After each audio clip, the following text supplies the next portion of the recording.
Welcome to the Slop Temple. We pray this video helps. In this video, I will show how to make hot chocolate with galaxy powder.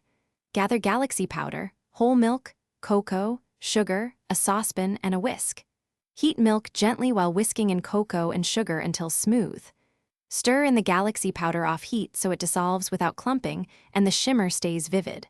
Pour into warmed mugs and top with whipped cream or marshmallows for a fun, cozy treat everyone will enjoy. Start by warming your milk over medium-low heat until it's steaming but not boiling. Whisk a tablespoon of cocoa and sugar with a splash of milk to make a smooth paste, then add it back into the pot. Keep whisking until the mixture is silky and cohesive, about 2 to 3 minutes. Remove from heat and fold in galaxy powder carefully so the shimmer disperses evenly without clumps for a beautiful finish.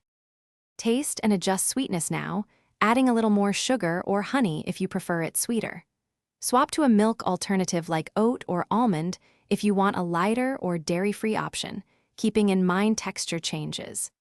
Finish each cup with a generous swirl of whipped cream or a few marshmallows, then dust a pinch more galaxy powder on top for sparkle. Serve immediately while hot for the best experience. Thanks for watching. Consider subscribing if we helped you.